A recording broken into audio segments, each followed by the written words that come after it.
No signature, only a piece of blood-stained lace, torn, faded, and unmistakably from her mother's gown the night she disappeared. Alara Renford sat on the edge of her bed in her small London apartment, fingers trembling around the delicate fabric. It smelled faintly of dried roses and something older. Something dead. That night, without a single word to her colleagues or friends, she packed her bag. No one knew she had grown up in a village called Rosewood Hollow. No one knew about the mansion at the edge of the forest, about the lake that never gave back what it took, or about the whispers that haunted her mother's name. She hadn't said Rosewood aloud in 10 years. The journey was long and the train cold, even in early spring. Trees leaned into the tracks like they recognized her. Mist clung to the hills, and when she stepped off the platform at Hollow's End Station, the wind greeted her like an old ghost, silent, familiar, waiting. Rosewood had barely changed. Cobblestone paths were still cracked, ivy curled around iron gates like greedy fingers, and the church bell, half broken, rang at the wrong hours. But the people, those had changed. Or perhaps it was she who had. Eyes followed her from behind curtains, lips pressed shut the moment she passed.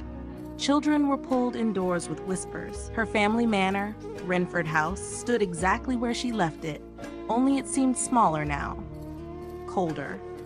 The roses that once bloomed red along the gate had turned white. Not planted, changed. The front door creaked open with a push, and the air inside held the chill of untouched time. She walked room to room in silence. The wallpaper had peeled near the staircase.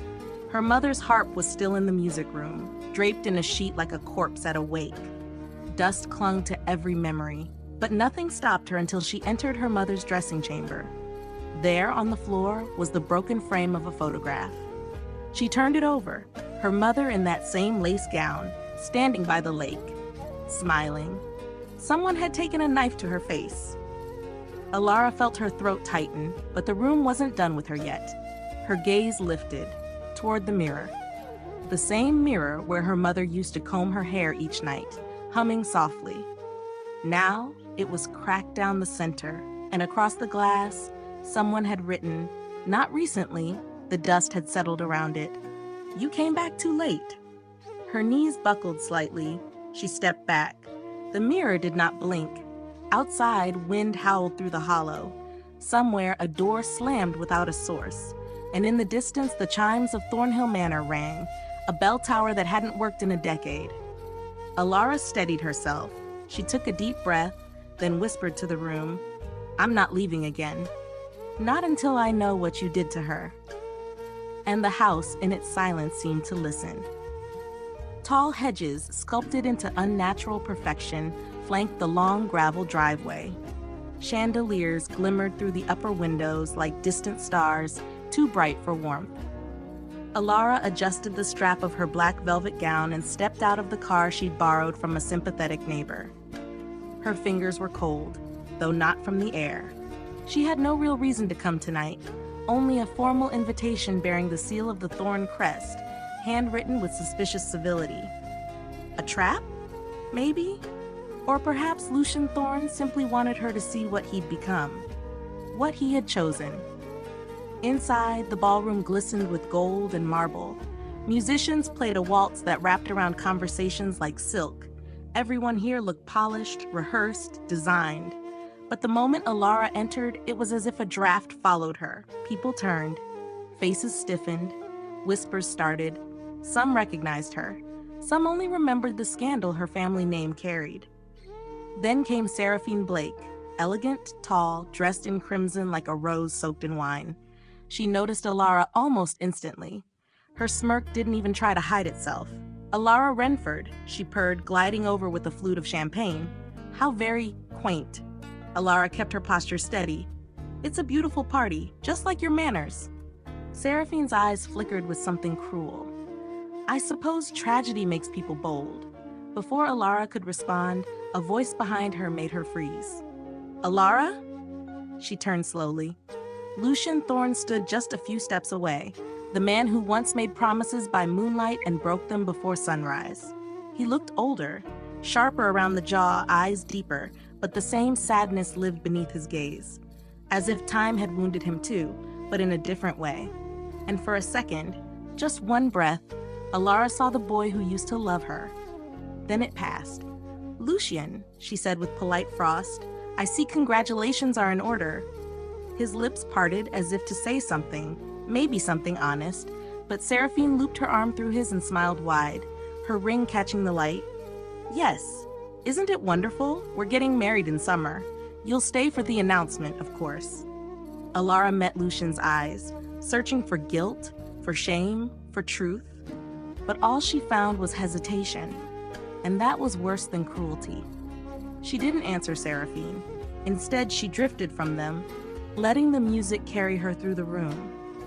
The past throbbed behind every polished surface. She remembered standing near that fireplace when Lucian kissed her for the first time. She remembered the same staircase she had fled down the night rumors about her mother began to swirl, and how no one, especially Lucian, came after her. Near the balcony, Dr. Everett Vale joined her quietly. "I thought I'd find you here," he said. "You shouldn't have come." Alara turned her gaze to the dark gardens below. "He needs to see me. They all do." Everett exhaled. "You're playing with fire." "I'm not here to burn," she said, voice low. "I'm here to expose what's already in ash." Lucian didn't follow her, not that night. But as she left the party, walking down the cold steps beneath the stars, she felt his eyes on her back, like the weight of a question never asked. And in her heart, where once lived warmth, now only one vow remained. I will not let love soften the justice she deserves. The Thorne family's ancestral home. She had memorized the servant rotation and the narrow path around the greenhouse that led to the east wing, long ago forgotten. Her dark coat was soaked through by the time she reached the window behind the kitchen gardens, just wide enough for someone who still remembered how to move like a shadow. Inside, the halls creaked with memory. Paintings of grim ancestors lined the corridor like witnesses. She moved quickly, careful not to leave footprints on the polished floor. Her heart thundered with each step. She had never been this deep inside the estate alone, not since the summer before her mother disappeared. The Velvet Room was once a private reading parlor. Few remembered it existed. Fewer still knew that it connected directly to the family library through a carved panel behind a wall of crimson drapes. It was there, behind those heavy velvet curtains, that Alara felt the air shift. She pressed against the panel. It gave way with a faint click. Behind it was a narrow crawl space, barely taller than a child. Her fingers brushed cold stone and cobwebs as she crawled forward until the wall opened into a hidden chamber, a forgotten annex of the Thorne Library. Dust hung thick in the air. The scent of mildew and aged paper was overwhelming. A single oil lamp sat crooked on a table, untouched for years. Shelves lined the walls, packed with books bound in cracked leather. But what caught her eye was the lone armoire in the far corner, sealed shut with iron clasps and painted with a rose crest nearly identical to the one carved on her mother's favorite locket. She opened it. Inside were boxes of documents, faded photographs, and at the very top, a cloth-wrapped journal. Her mother's initials, M.W., were pressed faintly into the leather. Alara sat, legs folded on the cold floor, and opened the journal. The first pages were ordinary, entries about garden parties, letters from friends, scribbled notes on household management. But slowly the tone shifted. The ink grew darker, the sentences shorter. There were references to dreams of blood, a woman in white walking into the lake, and ritual chants whispered in the rose fields at night. One passage stopped her cold. Open quote, "They call it the blood of the rose, a ritual older than the hollow itself. The Thorne family keeps it buried, yet they still practice it, cloaked in tradition. I fear they've chosen someone. I fear it's me." Close quote. Alara's hands trembled. The entries became more fragmented. One page was torn entirely. The next read only, open quote, "I found it. In the greenhouse, hidden beneath the statue of St. Agatha. There's blood beneath the roots, real blood." Close quote. then nothing for 3 pages, and then the final entry, open quote, "If I disappear, it wasn't suicide. If you find this, Alara, don't trust the one who cries for you. Trust the one who bleeds." Close quote, a noise, sharp, metallic, rang from outside the crawl space. Alara closed the journal quickly, held her breath. Footsteps echoed in the main library, slow, heavy. Someone was there. She backed into the crawl space, careful not to disturb the dust. She closed the hidden panel behind her and remained absolutely still. Her lungs screamed for air. A voice, distant but unmistakable, spoke just beyond the wall. "I told you to burn that room, not seal it," said a deep male voice. "If she finds it." Another voice, low and sharp, "Seraphine." She already knows too much. Alara didn't breathe until the footsteps disappeared. Later, back in her childhood room, she laid the journal across her lap and stared at the words. Her mother had known something ancient, something deadly. And someone in that house, maybe Lucian himself, had been part of it. She looked to the cracked mirror again. This time, it reflected her as something different. Not a daughter grieving. A daughter preparing to uncover the blood beneath the roses. Neat, formal handwriting spelled out her name in looping script. "Afternoon tea at the Blake residence," it read. "A warm gesture to rekindle old ties, SB." Alara had never been fond of Seraphine Blake, and she didn't trust her sudden civility.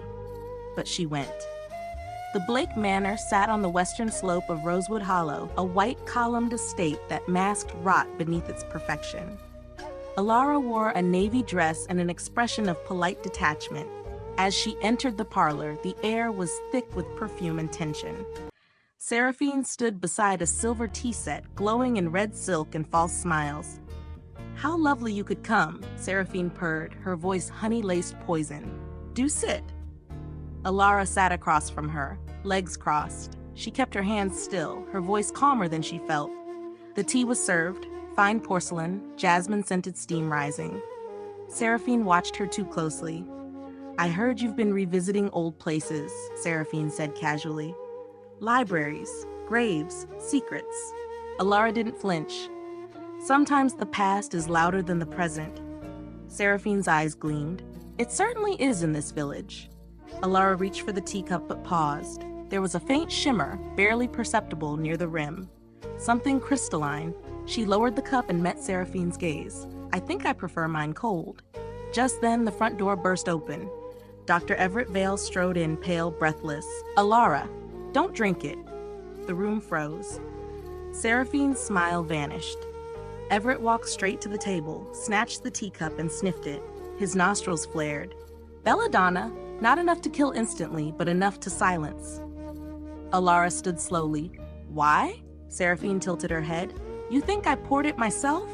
Everett pulled Alara away. "We're leaving." Outside, rain had started again. The cold wind hit Alara's face, but her thoughts burned. They walked in silence until they reached the edge of the hollow, where the trees thinned and the ground turned to frost. "I need to show you something," Everett said. They entered his modest cottage, lined with books and medical charts. He led her to a drawer beneath his desk and pulled out a leather-bound notebook. Inside, detailed sketches, anatomical drawings, old injuries, ritual wounds. At the center, a charcoal sketch of a woman in a torn lace gown being dragged by 2 masked figures toward a rose-covered arbor. "I didn't know what I was seeing that night," Everett whispered. "But I was there. I was 15. I was hiding in the greenhouse." Alara's mouth went dry. "You saw her?" "I saw Lady Morgana," he nodded. "She screamed. One of them said her name.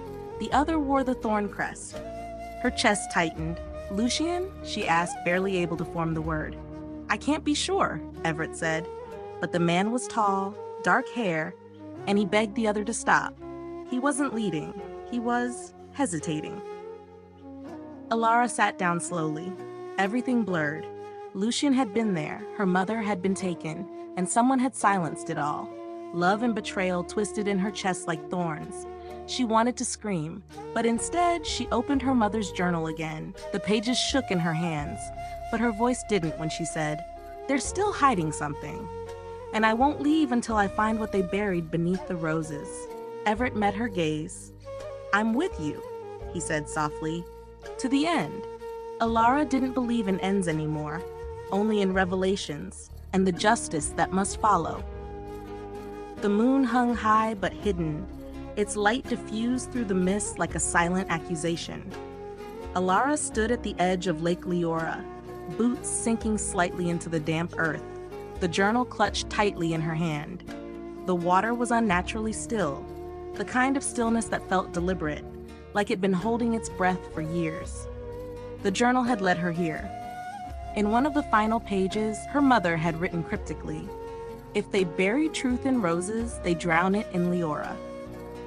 That line had echoed in Alara's mind for days, refusing to settle. She shed her coat and boots. Beneath, a simple black slip clung to her like memory.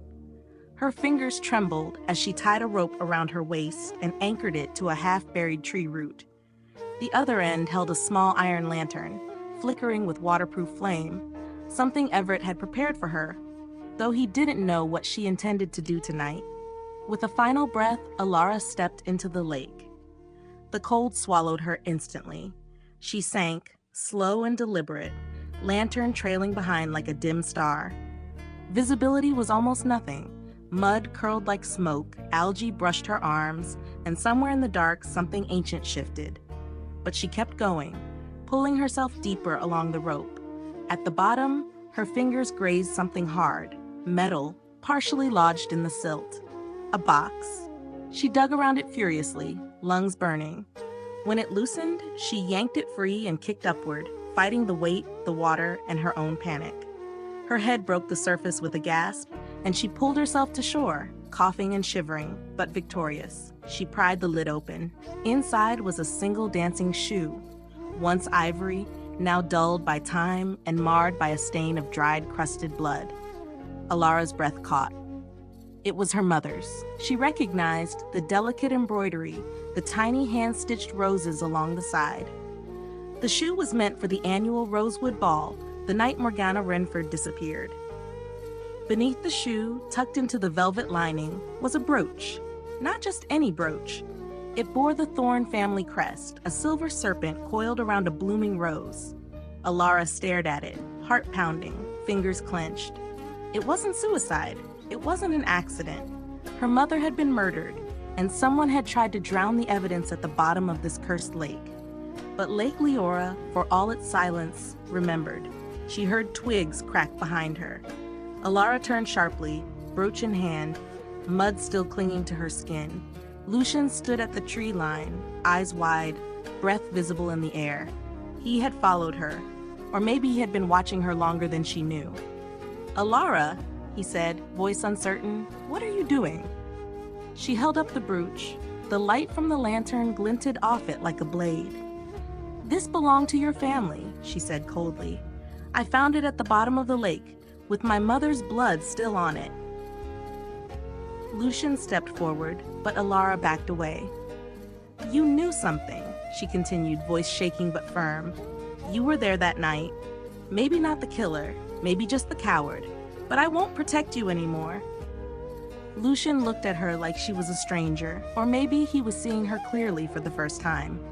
"Alara," he whispered, "I tried to stop it." She stared at him, hatred and sorrow crashing inside her like waves on stone. "Then you should have tried harder." She turned and walked past him, wet footprints trailing behind her like shadows. The brooch burned in her hand like the weight of truth. Behind her, the lake lapped at the shore, no longer still. It had spoken, and Alara would make sure everyone heard what it remembered. Alara never said anything directly. She didn't need to. All it took was her lingering presence near Thornhill Estate in the early evenings, her silhouette visible by the West Gardens, a flower left on Lucian's doorstep, a scarf, hers, accidentally forgotten at the tavern he frequented. It didn't take long. By the second week, Seraphine was pacing the halls of Thornhill like a ghost in heels. Her temper grew brittle, her voice shrill. Servants whispered that she threw a wineglass at the butler, that she tore pages from Lucian's books in a fit of jealousy, that she burned a velvet glove Alara had once worn. But Alara didn't stop. She left a letter for Lucian, unsigned, on cream stationery, scented with dried roses. It read only, "Some things don't stay buried, Lucian, especially guilt." On the night of the engagement celebration, the manor blazed with light and sound. The ballroom shimmered in candlelight, and violinists filled the air with notes both elegant and tense. Nobility from neighboring towns attended. Seraphine wore diamonds like armor, her eyes twitching at every woman who smiled at Lucian. And then Alara arrived. She descended the grand staircase slowly, every step deliberate. Her gown was crimson silk, the exact shade and cut of her mother's dress the night she disappeared. Hair swept back, lips painted blood red, gasps filled the room. Someone dropped a glass, even the music faltered for a moment. Lucian turned. Their eyes locked. He said nothing, but his expression twisted. Shock, guilt, longing, fear, all at once. Alara crossed the room like a queen walking into enemy territory. She said nothing to Seraphine, who stood frozen beside the champagne tower, fingers digging into her glass stem. Instead, Alara walked straight to Lucian and offered her hand. The musicians resumed. They danced. It wasn't graceful. It was sharp, cold, deliberate. Every step between them was filled with the weight of what once was and what now could never be. Alara smiled politely. Lucian's palm trembled slightly against her waist. And then, halfway through the song, she leaned in, her lips close to his ear, her voice a whisper of steel. "You're dancing on her grave, Lucian." Lucian pulled back slightly, eyes wide. "What do you want from me?" he whispered. Alara's smile never touched her eyes. "You'll see." She stepped back as the music ended, curtsied like nothing had happened, and walked off the floor as applause erupted, more for the spectacle than the grace. Behind her, Seraphine stormed out of the ballroom, shoving past guests with unhidden rage. Alara did not follow. She had already planted the first seed. The first cut. That night, she returned home and placed the Thorn family brooch, the one she'd found at the bottom of Lake Leora, into a small velvet box. Not to hide, but to deliver. Because vengeance wasn't about violence, it was about precision. And Alara Renford had just begun sharpening her blade.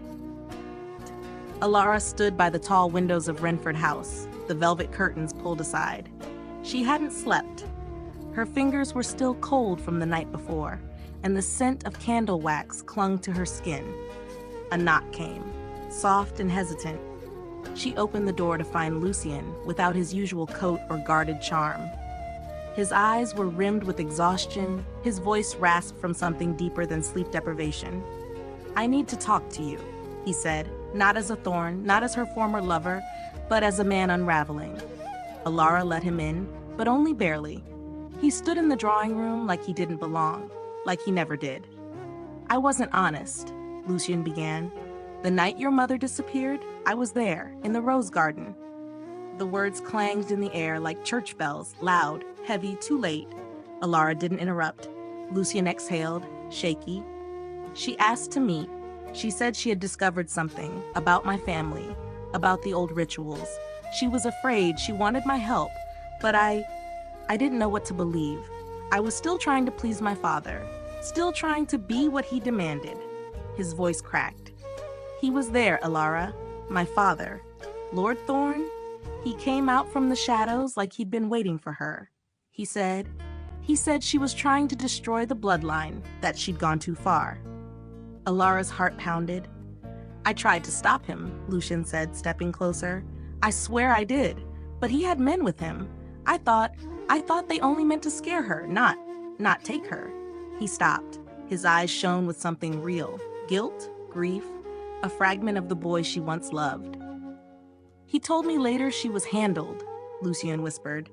"Then he made me swear never to speak of it. And I didn't. I was a coward, and I lost you because of it." Alara's eyes burned, but she kept her face still. She wanted to believe him, but belief had cost her mother her life.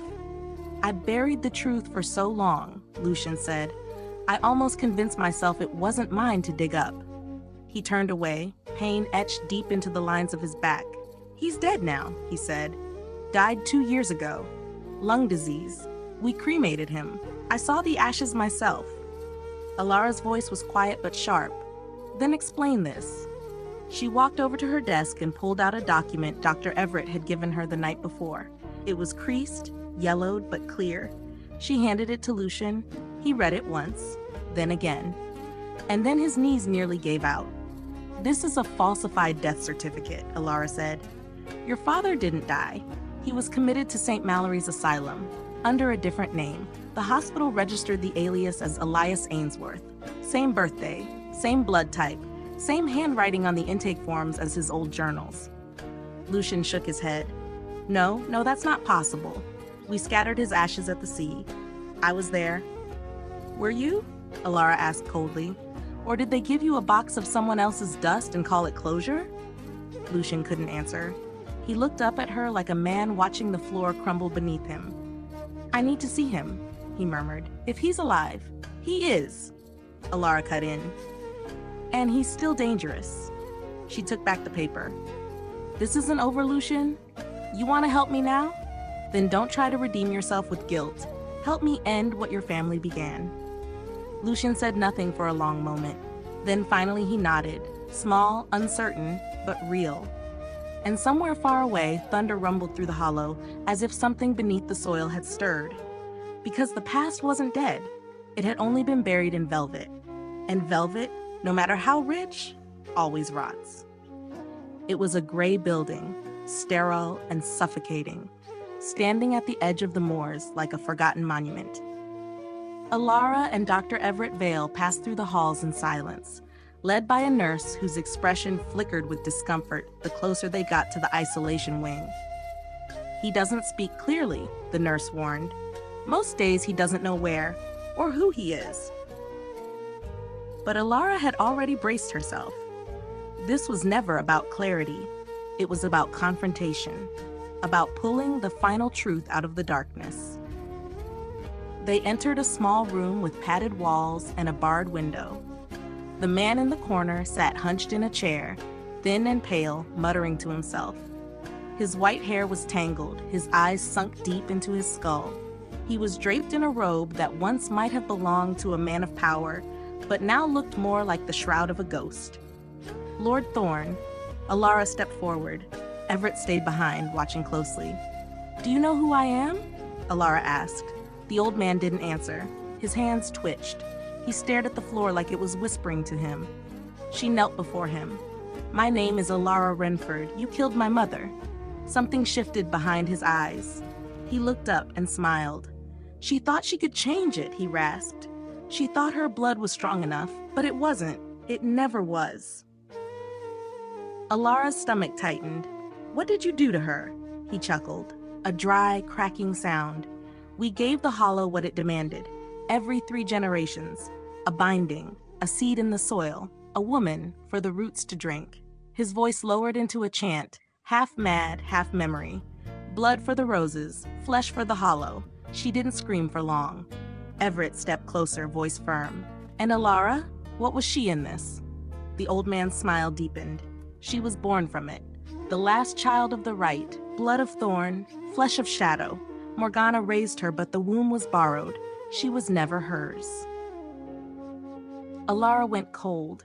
Her breath caught. You're lying, she whispered. Ask the hollow, he whispered back, eyes wide and glistening. Ask the roses. They know whose blood feeds them. You are the bloom, girl, the bloom that shouldn't have lived. Everett put a hand on her shoulder, but she didn't move. Her mother had loved her fiercely, had protected her like any true mother would. But now the pieces aligned. Her recurring dreams, the way villagers avoided her as a child, the rituals mentioned in the journal. Morgana had been trying to stop it. She had discovered Alara's true origin, and they had silenced her for it.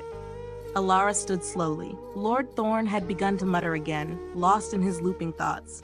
She turned away from him, not with pity, but disgust.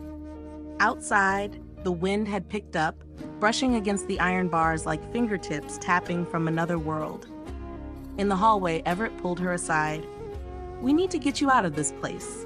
Alara shook her head. No, we need to dig deeper. She looked back once through the window. Lord Thorne sat slumped, still whispering, but the damage had already been done. Not just to her past, to her sense of self, to everything she thought she knew about who she was. A child of blood and secrecy, raised in love, born of ritual.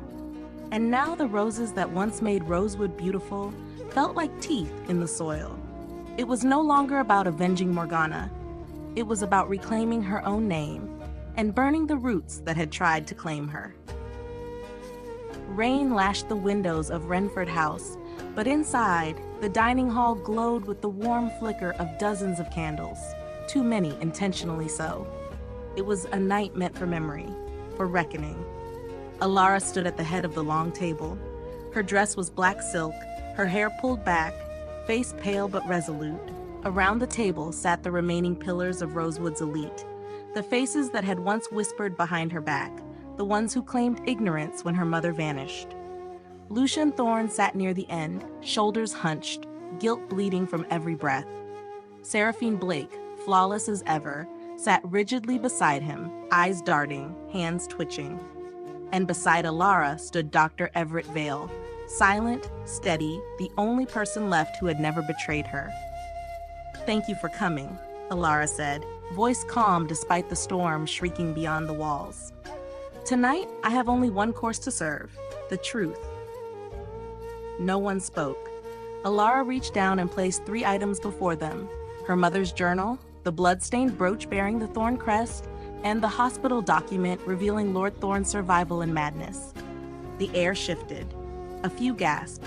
She opened the journal and read aloud, Morgana's words, frantic, terrified, desperate to protect the truth of the ritual, the bloodline, and the child she dared to love like her own. Then she turned to the brooch. "This was found at the bottom of Lake Leora, along with my mother's shoe, stained with blood, evidence that she was not lost to the lake by accident or despair, but silenced." Lucian bowed his head, tears breaking quietly over his knuckles. "And finally," Alara continued, holding up the document, "proof that Lord Thorne is not only alive, but living under a false name at St. Mallory's. His own confession links him to the ritual, one that required a woman to be sacrificed and a child to be born. That child," she said, locking eyes with each of them, "is me." Gasps erupted. The table seemed to buckle beneath the weight of what they heard. "You let my mother be buried by silence," Alara said, voice steady, "while you toasted her name and pretended not to know what your blood had cost." Seraphine stood abruptly, face pale. "This is insanity," she hissed. "You're just a bastard with a flair for drama." But even as she said it, her knees buckled. She clutched the edge of the table, eyes glassy. Then she collapsed. The room erupted in shock.